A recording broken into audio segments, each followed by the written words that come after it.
Clinical Pearls, brought to you by Medicom Oncology.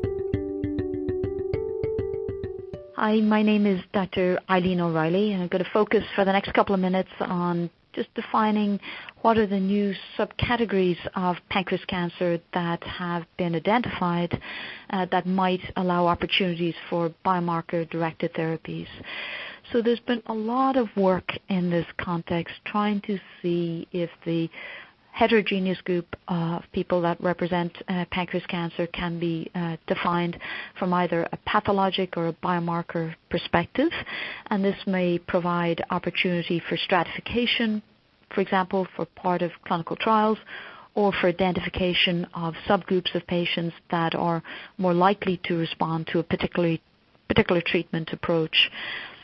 So there's been a number of major articles in the last couple of years, and one in particular comes from Andrew Biancon's group that looked at about 460 people with pancreas cancer and did an extensive genomic analysis looking at whole genome and deep exome sequencing, copy number alteration, and RNA expression profiles, and identified what appeared to be 4 subgroups.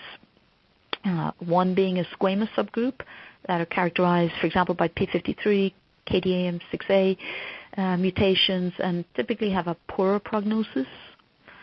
A subgroup that may be immunogenic, which is characterized by T and B cells being infiltrated, PD-1, PD-L1 expression, and a more immune-favorable microenvironment. And this is a subgroup, for example, that immune targeting may have opportunity. There's another subgroup, which is the aberrantly differentiated endocrine-exocrine component that may be a different group that have some endocrine features, and then a larger group, which is the more classic setting of ductal adenocarcinoma. As yet, these are not readily available for prospective use, and many other groups are going back trying to refine these subcategories and build on them and see if there may be characterizable biomarkers for each of these subgroups that, again, could help with patient stratification.